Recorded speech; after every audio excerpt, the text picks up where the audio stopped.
I swore I would never ever get married again. And then I met you, and all that went out the window. Oh my gosh, I'm getting emotional. Go talk. You look cute, though.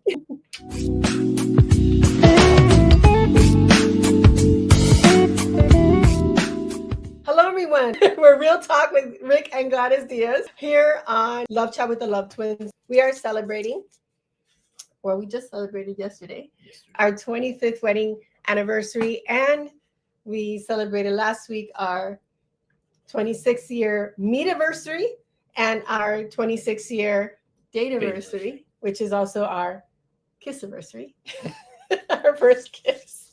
And so it is anniversary week here at Heart's Desire International, where we couldn't be happier. So if you are there, I want to do, Nancy, what does that mean? I want to do, what do you want that too? Maybe we absolutely want you to have this. Thank you, Teresa. Thank you for the anniversary wishes in the comments. It really has. We were talking yesterday. We're like, we can't believe it's been. I feel like you're behind me. I am behind you because you have this seat. You have this thing, and I don't have one. Sorry. That we were talking yesterday about how 25 years feels like it went by so fast. Yes. Fast, and then simultaneously, it's like, wow, it's been like a lifetime. For him, it's been half his life. It is half my life because I'm 50. No, 50? I'll be 51 in a couple of weeks. So he's holding on. He's holding on. Thank you very much. I'm 50 minus. He's holding on to 50 till next Monday. But yeah, so half his life I've been loving him and he's been loving me. And you know, whatever age you are right now, if one of the things that you want is to attract someone who truly sees you and knows you, doesn't always see eye to eye, but understands you and supports you, then you are in the right place. You're in the absolute right place, because we're going to be talking today about what does it take to attract the right kind of love, and what does it take to keep it, right? How do you keep love going for 25, 26, 35, 75 years, God willing, that you get to share your life with that person. He's going to be helping me, talking for me at some points, because I'm really working on getting over this cold. But let me see. Thank you. Kanye, you're the first. I saw you put it in another chat, but you're the first one who actually called it the silver anniversary. And I was like, oh my gosh, how apropos. He gave me a lot of silver stuff. I thought silver was like 50. As the gifts. That might be gold. But thank you. Thank you. Thank you. Thank you. All right. So our intention today is to obviously share with you what it takes to create, attract, create, and keep the love that you want year after year after year for as many years as you are granted. But if you have questions, so think before you say, I don't have a question, or maybe you do, think, what is a question that you have around love and relationships that we might be able to, obviously we could share our story. We're happy to do that. But we also want this session to be meaningful for you. And it's a short session. It's not as usual, as long as our VIP sessions when Ric and Arnie come to answer questions. But we're here to answer your questions. So who has a question for Gladys and Ric? And just so, for those of you who aren't familiar with the story, I'll start with that while people are posting their questions, and then jump in whenever. So before Ric and I met, we were both married. I was widowed, and I'd been widowed for almost a year. And obviously, when you lose a partner, when you lose anyone that you love, but when you lose a partner, there's that process of grieving. And for a long time, I had been a we, and now it was back to me. And I really did believe that I wasn't ever going to find love again. I would tell people that. I would tell people, I can't believe I'm only 27, 28, and I'm never going to love or be loved again. And it was this self-imposed life sentence. And pay attention here, because you may not have been widowed, but you may have given yourself a self-imposed life sentence. It's not going to happen because it's too late. I'm too much. It's too little. My background, I don't have the skills, whatever life sentence you've imposed on yourself. I was not aware until the day that I heard myself. I tell people it felt like a out of body experience where I was talking to someone, and then I heard what I said, and I realized I had been saying that a lot. Like, I'm never gonna love, nobody's ever gonna love me again. And I remember asking myself two questions. The first one was, what did you just say? Like, it was so interesting because I knew I had been saying it, but that was like my subconscious was like, listen to what you're saying. And then the second question really transformed. I say it changed my life and it saved my life, which was that I said, what would have you? What would have you say something like that? And that's when I really started doing the heart work, like a deep dive into the heart work that we now teach, where I was focusing on healing those limiting beliefs, all these insecurities that came up because I had thought that I had gotten my happily ever after. And then when I lost it, I felt like, well, that's it. That only happens once in a lifetime. Like, it sucks. It came and went really fast, and I'm very young. And so that's where I was at before I met Rick. And then I started doing the heart work. And then I met him 4 months after I started doing the heart work. And so you want to share a little bit about where you were before we met? Where I was divorced, and very happy to be alone and not in any space to be with anyone. And I swore I would never, ever get married again. I was just going to be a player and date and do that kind of stuff forever. And then I met you, and all that went out the window, like, immediately. So it was pretty immediate. There's that. I didn't know that there had been all these conversations where he had been, you know how I had my campaign was, I'm never going to love or be loved again. His was, I'm never going to be in a relationship again. And that's all he talked about with his coworkers and his friends. So when he met me and he's talking about me the day after he met me, they're like, I thought that you were doing this. And he's like, well, and yeah, they teased him relentlessly until the day we got married. But he was really sure, just like I was sure that I was never going to meet anyone. He was sure that he was just never going to be in a relationship again. And thank goodness we both were wrong. I'm never. That was the one time that I was wrong. But no, it was, we were excited. We each had our own fears, and, you don't know where this is going, and you hope it's going to go well. But, he had been in a very unhappy marriage. I had been in a happy marriage. So once I did my heart work, I did want to get married again. He was glad he met me, but he wasn't sure that he wanted to go through all of that again. So that's the backstory. Oh no, I was sure that I didn't want to go through all that again. I was 100% sure. There was no question. Yeah. That I was not willing to deal with marrying another devil spawn. Don't call it. Oh, and we can't say the S word because then Facebook takes down. We try not. Yeah.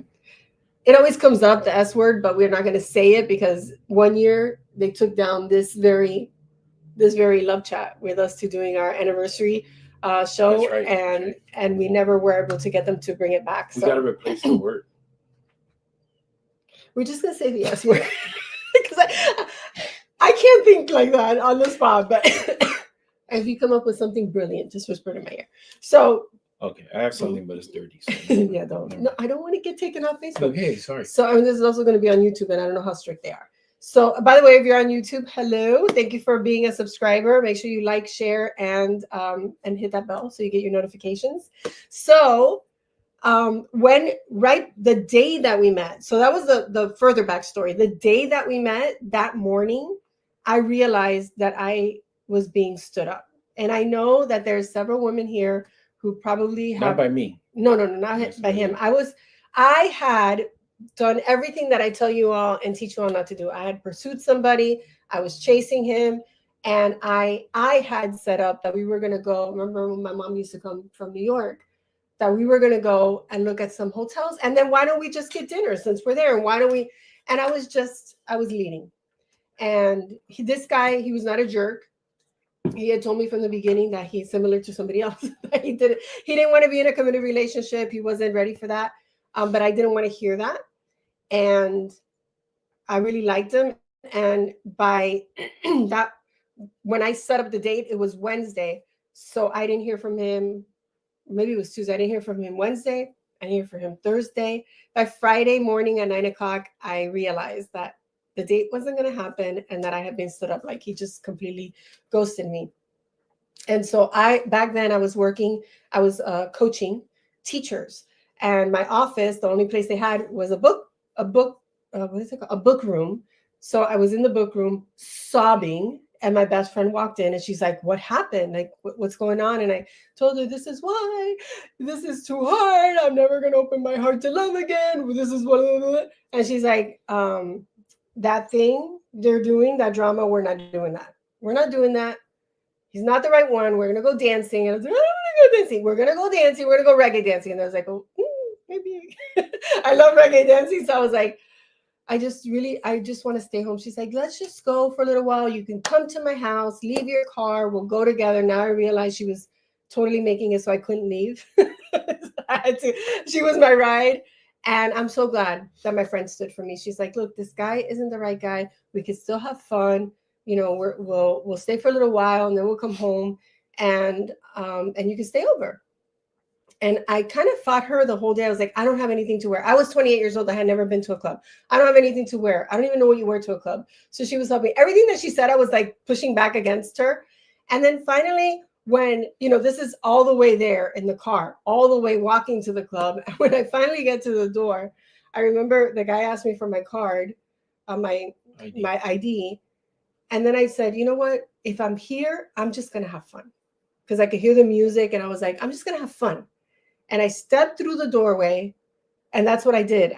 My entire energy shifted. And somebody asked what your energy was when the night that we met. Remember to put your questions so that we can. What my energy was? Yeah, but just because we got to be paying. I know this is very small. I don't know how to make it bigger, but it was right there. That's the only question I see. Actually, I see two questions. 50-year-old eyes. Okay, so I was dancing. I was having fun. I wasn't even drinking. I think I had one drink the whole night. I loved the music. I allowed myself to, guys were asking me to dance. I said yes. I wasn't really like interested in anyone except that I had seen him.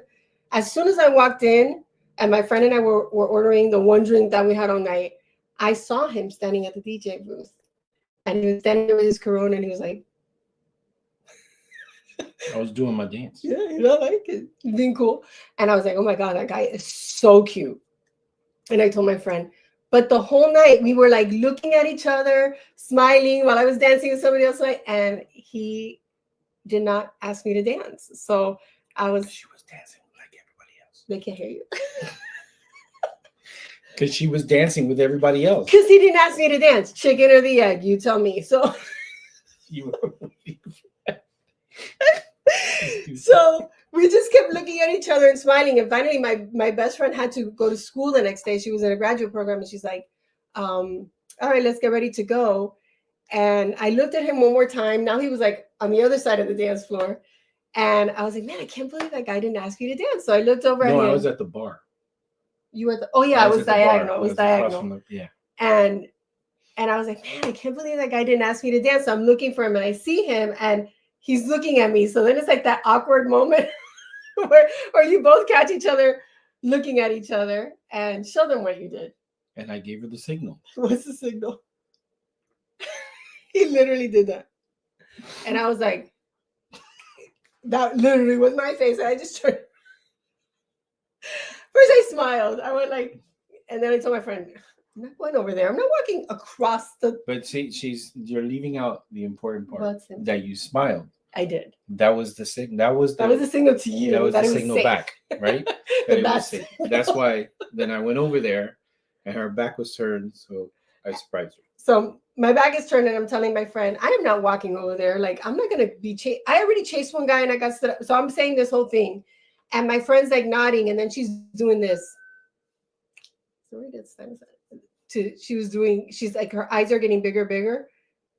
And I'm like, "He's behind me." And she's like, "Yes." And I turned around and he was there. And then we just started talking. Now it was already like past 1 a.m., I think. Yeah. By that time. So we start proceeding to scream at each other because the music was so loud, telling each other a little about each other. Then we danced a little bit. And my friend's giving me the signal like, an hour and a half later, like it's almost 3 a.m. And she's like, I got to go to school tomorrow. So I told him, look, I have to go. I'm here with my friend. I came in her car and he walked me to the car.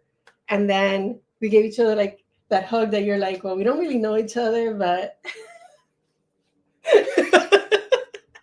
And then he asked me for my number, and cell phones, I know I'm dating myself. Cell phones were like, for me, I didn't have like a cell phone like now. I had a prepaid plan. And I didn't know, like, I remember I don't know how to date at this point. So I gave him my pager. No, totally dating myself. And I learned later, he's like, do you know that's what players do? I'm like, I don't even know what a player is. I don't even know what game I'm playing. Right? But that's what I did. And he had told me I get out of work at 9 o'clock tomorrow. It's like, and I'll call you. And I was like, cool, okay, great. And then my friend tells me as soon as I get in the car, he's not going to call you. There's a 3-day rule. I'm like, what? There's a 3-day rule that when guys meet you, they wait 3 days to call you. So just don't feel disappointed. He might call you by Wednesday, but he's not going to call you tomorrow. I was like, okay. And then at 9:01 the next day, my pager went off. And what did I do? I called Michelle. He called me and she's like, did you call him back? No. Hang up and call him back. And I did. And talk a little bit. Baby, talk a little bit. So she called me back and I was in the car on my way home from work, which is a good 40-minute drive. So we talked while I was on my way home from work, and then we talked when I got home, and we continued to talk and talk and talk and talk till about 7 a.m. in the morning. Yeah, we were talking for a very long time. Michelle kept calling. She's like, you're still talking? And I'm like, yeah. Are you guys going to go out? I don't know. Okay, ask him. And I was like, I was not practicing. No, actually, she said, let me ask him. She's like, and I was already on the other night. I was like, my sister wants to know if we're going to see each other again. He's like, is tomorrow too soon? I'm like, hold on. I went to the other night. I go to Michelle. He wants to know if tomorrow's too soon. She's like, what did you say? I'm like, I came to tell you. She's like, oh my God, I'm not calling you anymore. Just if you want to see him tomorrow, tell him tomorrow's not too soon. And I'll call you in the morning. And so I said, oh, tomorrow's great. And we did. We had our first Technically, date. Yeah, it was tomorrow. It was actually today. It was actually already the same day. Because it was 7 a.m. when we got off the phone, and I had to go to work at 9. I had to be at work at 9. I had to be at church at 9:30. And then so I went to work, and then I came back and went to pick you up at the mall. Then at the mall, because she didn't give me like her address. She gave me the parking lot to the Westland Mall. Because I figured so I could meet her at the mall. I figured if he killed me. Yeah, it would be in the empty parking lot of the mall. That's where I would kill her, not at her house. Like somebody would find my car, and eventually somebody would come looking for me. So that's the story of how we met. And that date turned into another date, Then I started traveling for work. So I would travel like 5 to 6 days a week, every week or every other week. So most of our getting to know each other was over the phone until I would be home for like a day and a half. We'd go out, and that's how it started. July, I always say it was simultaneously the worst and the best summer of my life. That's why I really do believe that this could be your summer of love, because on the same day, July 9th, I got stood up and I met the man that I didn't know then, but ended up being my husband. So when I met Rick, the reason that I was traveling so much was because I had just gotten a new job where I had to travel around the country training teachers. And so this was like the most money I had ever made. I used to be a teacher, so I was now outside of the school, outside of the classroom. Then I was outside of the actual school building. So my career was taking off, and I'd be lying if I didn't wonder like my traveling was gonna affect us getting to know each other. So we talked about it. He's like, look, we'll just get to know each other as much as we can on the phone, and then when you're here, if you're not too tired and you want to go out, we'll go out. So those first few months, prepaid plan. Cell phones those bills were scary AF. But they were like $400, $500. And back then, neither one of us was like in the place that we could afford like $400, $500 every month. So now we're going to get to some questions. All right, Rick. So it was like, the question was, what was your energy like when you went out the night you met Gladys? My So I energy, had been stood up. I don't know what your energy my was. energy was well, I went to the club because my friend from work dragged me to the club, and he was like, "Come out with me. We'll chill out." We weren't. It wasn't a conversation about meeting anybody or anything like that. So my energy was just like listening to music and drinking Corona all night.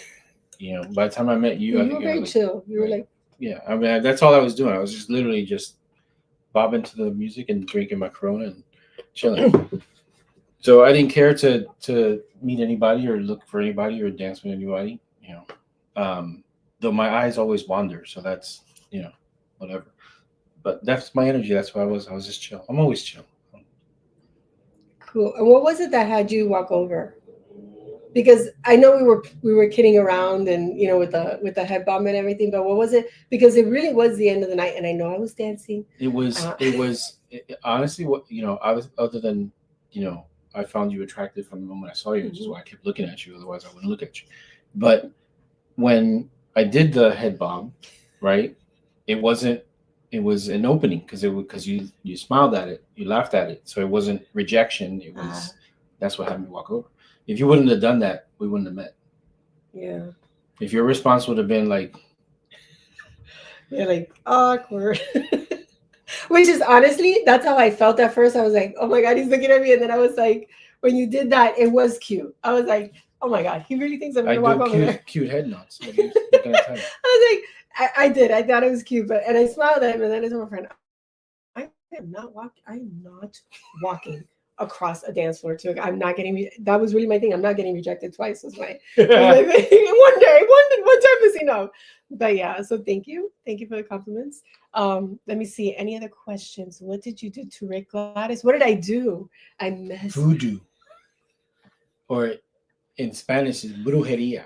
Tú me hiciste brujería. So I don't know what I did to him. I know that I didn't know what the heck I was doing. I really didn't know how to date. I even remember telling him at one time, like, I told him, I said, I don't know how this works. I was married. I was with my late husband for 10 years.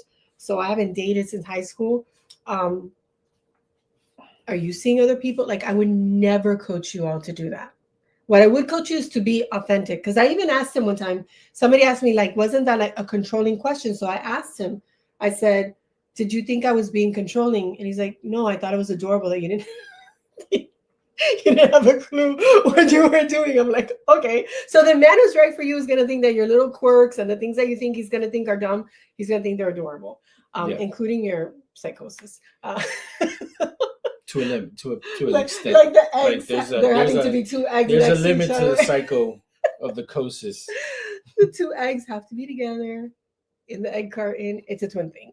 All right. So, all right, let me see. When you became exclusive, did you at that point have to make a conscious effort to keep the magic going, or was it effortless?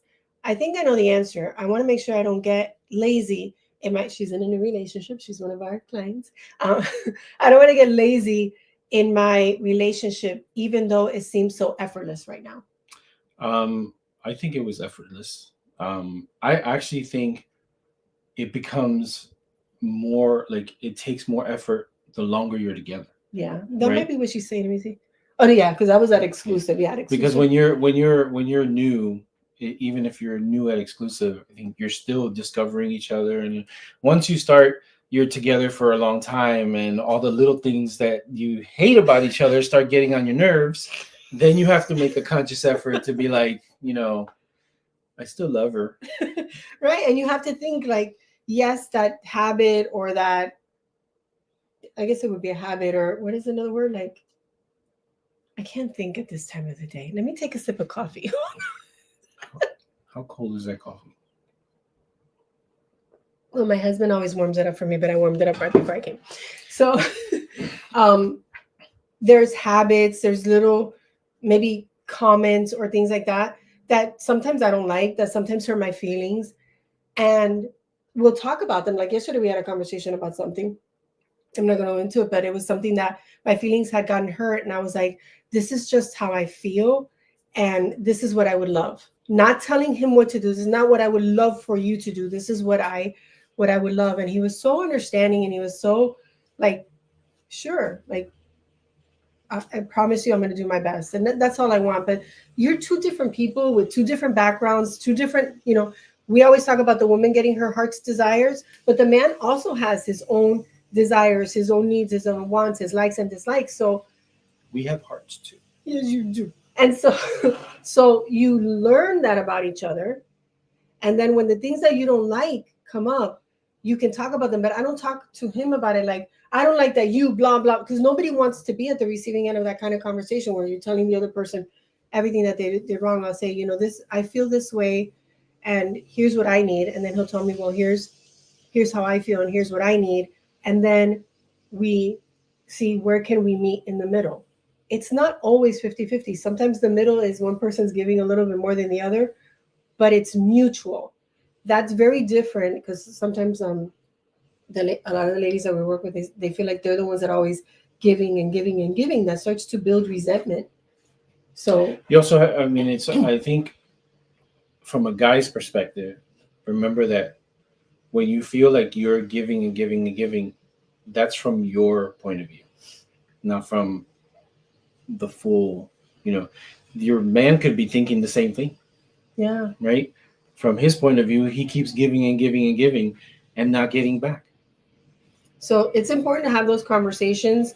One of the things that we teach, like right now, I'm working with a couple. They're pretty new. I think maybe they're just about to celebrate their 1-year anniversary, but they moved in together and they started to learn the things that, when you live far, and they used to be long distance. Then they started dating in the same city. He moved to be close to her. So they started dating in the same city and then they moved in together. And obviously the more time you spend with somebody, the more you learn about them. That's when you see how do they react under stress? How do they react like with outside stressors, not necessarily the relationship. How do they communicate when they're angry or upset or when something doesn't go the way that they want? So he was like, you know what? I can see some of the patterns that I saw when with my parents. And I don't want to be that. I don't ever want to make, he said to me, I don't ever want to make her cry or make her feel like she's the reason I'm upset.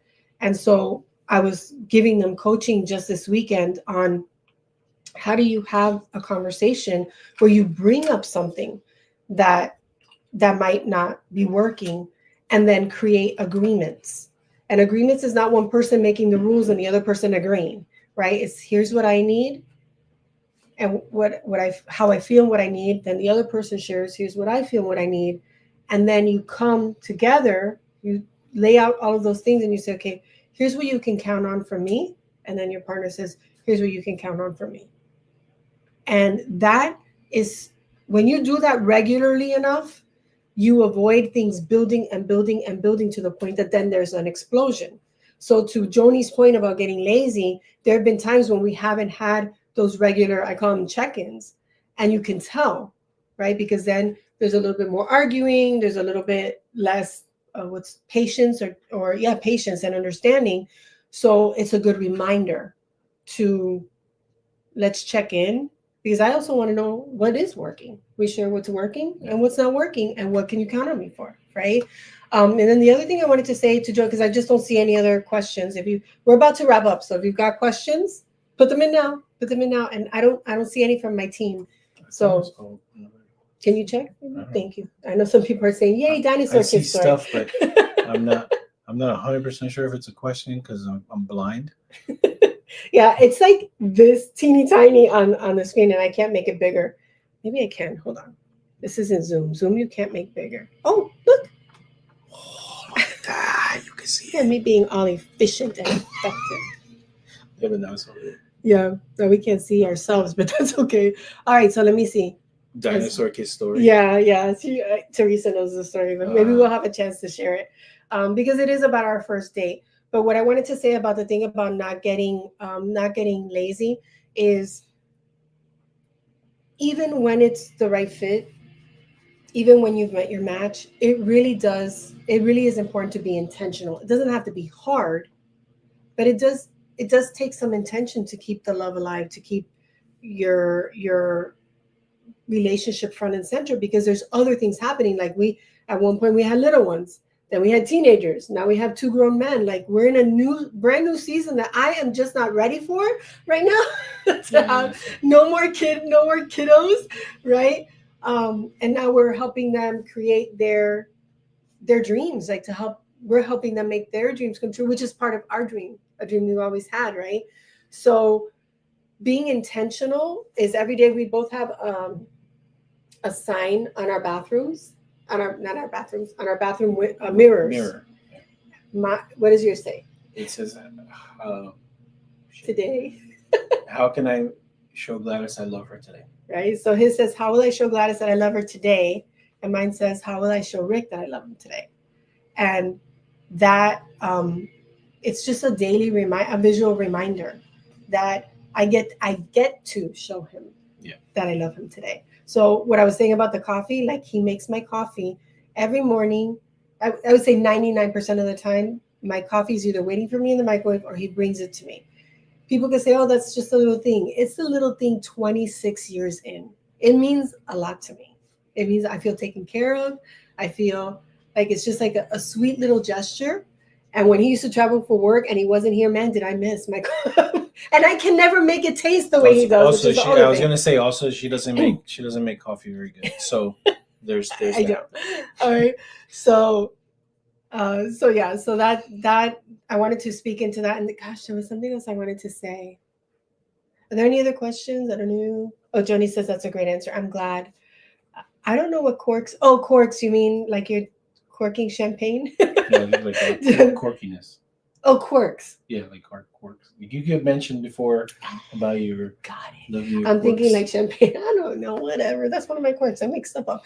All right. So, I know the dinosaur kiss thing reminded me. So I was interviewing one of the experts for the Highly Driven, Deeply Loved Summit. We were talking, and when I was sharing.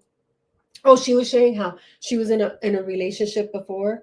She was married to her kid's father. I think she said for 10 years, and he wasn't willing to give her the space to like be who she was and do her dreams.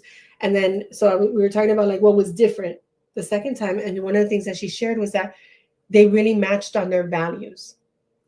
And my clients know, right? I almost jumped through the screen to hug her for saying that because I didn't know what she was going to say. And she said there was just such a match on their values. And I said, that's so important because a lot of times women think that they're going by their values when they say, he needs to be educated. He needs to have a good job. He needs to be making this much money. He needs to be, he. None of that's a value. None of that is a value. And as a matter of fact, that list of things that he has to have and do and be able to provide and all of that, that's actually your checklist of fears. The things you're afraid you're not going to have if he doesn't have, right? That's a talk for another day. So when I said that, her eyes, she was like, yes. And then I said, some women discount really good men for very like simple things. And our first date was we went to, it's like an outdoor mall here. There's like restaurants and there's a movie theater, or there was, I don't know. But it's like outdoors. It's not like an indoor. All the stores are out. It's like a little outside mall. Yeah, exactly. Right. And so we went there and we were just walking and talking, cracking up to Teresa's like the dinosaur kiss story. So we were just like laughing and talking. It was so easy. And you know what? I was thinking, it was July, and I don't remember being hot. Like I don't remember being. No, we didn't have hot. Well, like, yeah. Well, this is we're not going to get into now. the global warming thing, but we were outside. Pull out my scientific map. And I remember I had an outfit that was a little cami with a little like mini sweater over it, and I don't remember being hot. I don't know why I thought about that yesterday. We were like trying to swim through the streets of Pembroke Pines yesterday, But I remembered, what I do remember was laughing so much that I felt like I said something like, I feel like I'm getting an ab workout. And then at some point during the date, I remember just mentioning, oh my gosh, I'm starving. Something like I'm starving. And then we just kept talking and talking and talking. And I didn't realize it then, but like a little bit late, I didn't make the connection. But a little bit later, I noticed that he was a little bit more quiet. And I kept saying, is everything okay? Because I felt the energy shift. So here we are, like, it's so easy. We're talking about anything. We're people watching. We're laughing. And then all of a sudden, it kind of got a little more quiet and like pulled back. That's what I felt. I kind of felt like it pulled back. So I was like, is everything okay? He's like, yeah, yeah. We kept talking. I'm like, is everything okay? I just feel like something shifted. And he said to me, well, a little while ago, you said that you were starving. And say your part, or you want me to tell it, or Okay. and so I was hungry too, by the way. yes, I mean it was late at the I day hadn't eaten anything all day because he had come to see me right after work. He picked me up right after work, and so he said, "Look, you said you were really hungry, and here's the thing: when I asked you out last night, when I asked you if it was too soon to see you today, um, I don't get paid until Friday, and I didn't want to have to wait a week to see you. And I have 20, is it 20? I had $20 literally in like 20. 20 in my wallet, and I know that parking is going to be $12. So I can't take you to dinner. And I remember thinking a bunch of stuff like in a split second. The first thing I thought was, my God, how courageous, how real. I don't know why, but that made me feel so safe. And then I said to myself, like, that just took so much courage. Like, he's the real deal. I didn't know he was going to be my husband or anything like that. I wasn't fast forwarding, but I was like, refreshing. And so I said to him, he was standing in front of me and behind him was a Miami Subs. And I said, you know what I love? I love French fries. And he went like this. And then he looked at me, emotional. And he's like, I can do French fries. And so we ordered the biggest French fry bucket that they had and a huge that extra large Diet Coke. And that was our date. Diet Coke too. That was our first date meal, right? Because then we didn't want the date to end, and we ended up going to the beach and walking around the beach. And I talked to his mother and his brother and everything. But I share that because he has shared. I didn't know how that made him feel. By the way, I had $50 in my purse, and what I wasn't going to do was emasculate him or make him feel bad. All I heard beyond the sweetness of it all was he didn't want to wait a week to see me. And that made me feel special. Oh my gosh, I'm getting emotional. Go talk. Talk, because I have a cold and it's not going to look pretty in like 2 seconds. You'll look cute though. Yeah, so I didn't want to have to wait to see her. So, I took a chance and I was like, and I know that could be an issue for women and a huge rejection for guys, but I'm always going to be honest with you, and I always have been, and I come as I am. So yeah, and the fact that he was like, I just felt like it took so much courage, and he said that was a moment where he knew. He told me later. He didn't know for years that I had $50 in my purse. No, I actually didn't know you had $50 in your wallet until we did one of these things, and you mentioned that you had $50, and I was like, "How did you have $50 in your wallet?" You didn't tell me. But I didn't want to fix. That was one of my patterns. Fix the issue, and I didn't want to ruin the moment, And I didn't know. He shared with me afterwards that he was like, "There's something different here." Because of the way that I responded. I didn't know where it was going. I just knew I was laughing, I was happy, I was having fun. He's super cute, and he didn't want to wait a week to see me. I was willing to have French fries and see where this goes. Right? You were saying is, how you felt about it, but from a guy's perspective, look at it from a guy's perspective, from any guy's perspective, even if a guy has money, right? No guy wants to be with a woman, like really wants to be with a woman that is in it for the money. No guy. And we have a society where that's like the thing, like you have to be taken care of, whatever, but guys don't want that. Guys don't want a woman that they have to financially take care of. They're willing to financially take care of you, but they don't want someone who expects it. Like, right. That's not why we get into relationships.